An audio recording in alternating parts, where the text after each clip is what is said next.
Assalamualaikum warahmatullahi wabarakatuh. Hamdan syukranillah amma ba'd. Sahabat manusia plural yang saya hormati dan saya banggakan, Egy Sujana bela mati-matian Rocky Gerung. Dia nyerang yang katanya buzzer sengaja mengangkat ini target untuk memenjarakan segala macam. Dia debat di TV One dan pada akhirnya diskakmat oleh si ibu-ibu ini ya. Biar lebih jelas kita lihat dulu sama-sama nih ya. Egy Sujana malah cengenges nggak jelas. Modusnya ketahuan dia. Ternyata dia yang buzzer, saudara. Kita cek nih. Berarti permintaan maaf Bang Rocky Gerung kan Mbak Ria anggap kurang tulus? Beliau meminta maaf di publik dengan mengatakan bahwa saya minta maaf karena menganggap saya sudah membuat situasi gaduh, situasi gaduh, dan lain sebagainya. Tidak meminta maaf kepada Pak Jokowi dan juga harus dicatat, diingat. Pak Jokowi itu kader PDI Perjuangan, ya, sebagai kader PDI Perjuangan. Sekali lagi saya katakan, sebagai kader PDI Perjuangan yang saat ini ditugaskan atau sedang ditugaskan oleh rakyat Indonesia, dipilih oleh rakyat Indonesia untuk menjadi Presiden Republik Indonesia, ya tentu kami juga merasa bahwa apa yang dilakukan oleh Bang Rocky Gerung ini sudah keterlaluan. Kalau dibiarkan terus-menerus, saya ingin katakan, ini menurut saya sudah melewati satu proses yang tidak mengindahkan adab, kepantasan dan kepatutan dalam memberikan kritik pada seseorang. Begitu maksud saya. Bang Egy, mungkin ini bisa selesai kalau Bang Rocky Gerung minta maaf langsung mention nama Pak Jokowi. Karena nggak minta maaf kepada Pak Jokowi, panjang jadi kasus ini. Ini bagaimana?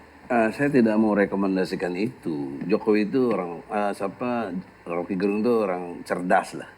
Cerdas dan rata-rata di atas orang Indonesia lah, top lah. Kita harus akui juga, kita harus bersyukur ada orang seperti Rocky Gerung. Kecerdasannya itu sangat berguna dan membuat kita itu mengerti perbandingan gitu loh.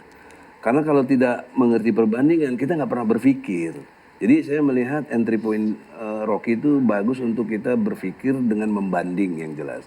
Nah yang penting sekarang, kalau kalian betul-betul takjim kepada Jokowi sebagai presiden, dia juga presiden kita, emangnya presiden PDIP, kan saya rakyat Indonesia, dia presiden kita juga. Dia sudah bilang ini urusan kecil, ini saya nggak mau tahu lagi, saya mau kerja aja. Itu dong diikuti, jangan itu di downgrade itu saya bilang. Ya ini yang sisi lain kepada Pak Jokowi dengan hormat nih sebagai presiden ya.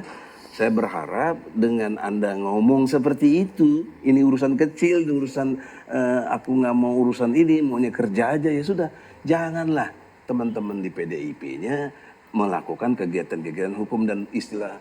Tapi tunggu. Tengah uji coba, ngapain uji coba? Tapi gini Bang, janganlah. Ini bukan ini bangsa nih, bangsa kita sudah terbelah Bang, ini. Gini Bang, yang bikin pecah belah sekarang ini juga.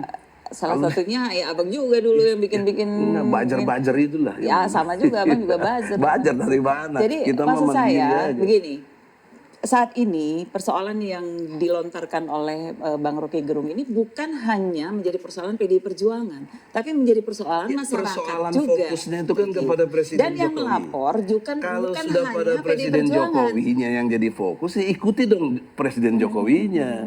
Itu jadi polisi yang di bawah Jokowi. Menko Polhukam juga ada menegaskan, mungkin tapi saya minta kepada Menko Polhukam juga jangan ada dikembangkan lagi, udah selesai. Mbak Ria, kalau masalahnya adalah tidak meminta maaf langsung kepada Presiden Jokowi, kan ada mediasi nanti restoratif justice. Kalau dikatakan secara empat mata dengan PDIP, tidak masalah. Atau mungkin harus Bang Rocky harus sebut di publik itu minta maaf kepada Presiden Jokowi gitu. Apa itu? Kalau menurut saya gini ya, kalau prosedur hukum itu kan ada tahapannya ya. Kalau misalnya nanti seandainya laporan-laporan itu ditindaklanjuti, seandainya ya, kita kan lihat dong, ini kan yang melapor banyak ya, sekali lagi bukan hanya PDI Perjuangan, tapi banyak relawan dan juga ada beberapa kelompok masyarakat juga yang merasa bahwa apa yang dilakukan Bang Rocky ini membuat gaduh dan juga membuat keonaran gitu ya, ujaran kebencian bahkan.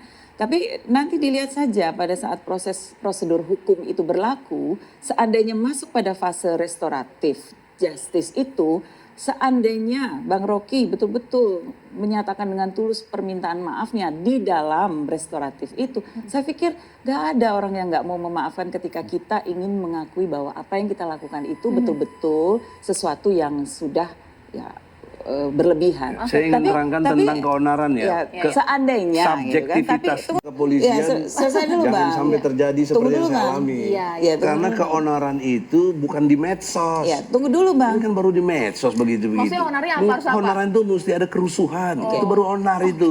Itu kita uji loh pakai ahli bahasa. Oke. Profesor Kita- Aceng. tunggu, Bang. Mbak Ria. Saya di Solo, Baik. Pengadilan Negeri Solo, kasus Gus Nur dan Bambang Tri. Udah dulu, Mbak Oke. Ria. Oleh karena itu jangan Maksud saya begini. uji-uji soal Iya, itu. iya, Kita iya, udah oke. pengalaman Gini. gitu. Oke, udah jelas? Iya, memang si Egy paling pengalaman. Karena beberapa kali dia juga kemudian terseret kasus yang seperti ini. Kenapa?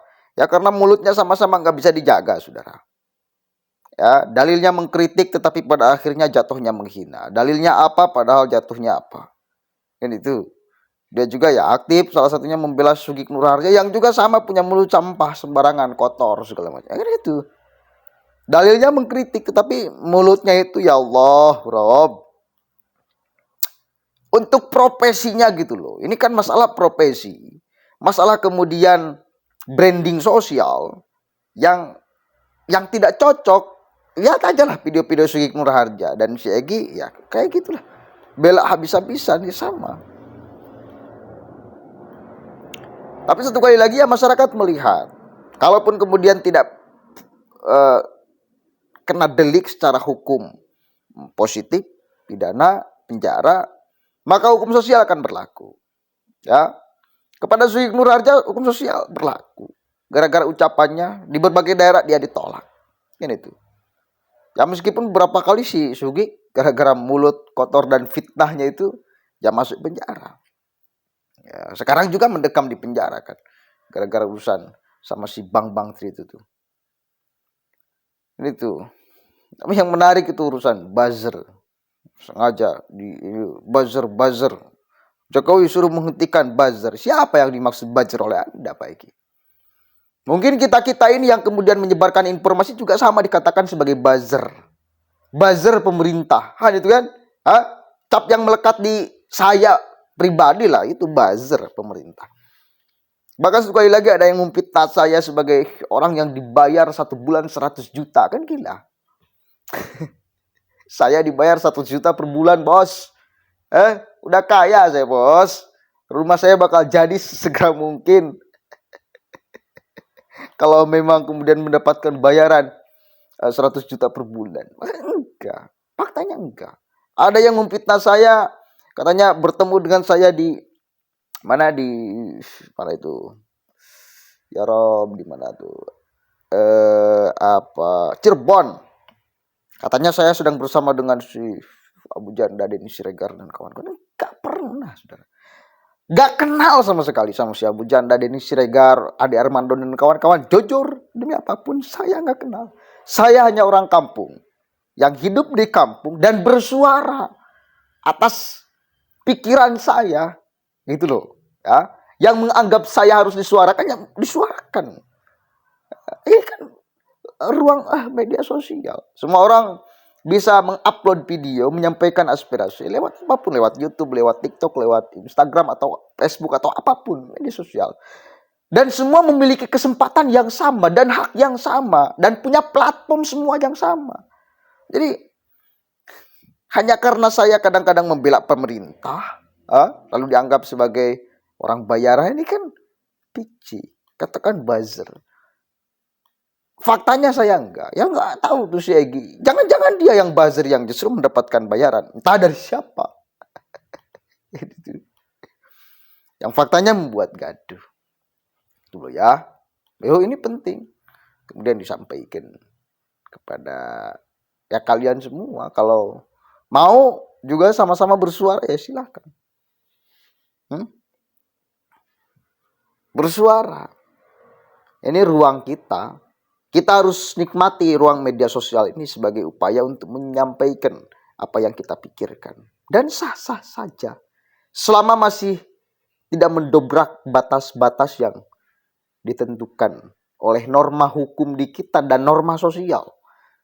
Sehingga harus diperhatikan dua aspek ini, norma hukum dan norma sosial. Jangan memfitnah, jangan ngomong ABCD. Kalau kita backgroundnya, kalau yang ngomong si Coki Muslim misalnya, Coki dan Muslim kan, itu saya kira nggak jadi persoalan tuh.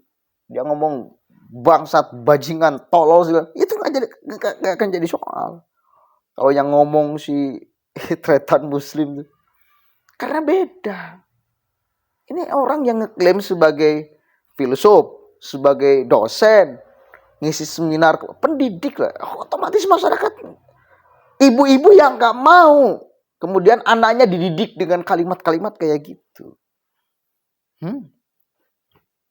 Kenapa? Karena ketika Rocky ngomong dan backgroundnya sebagai seorang akademisi, filsuf, akademisi, dosen segala macam kan, maka diterimanya oleh masyarakat dan akan dipraktekkan.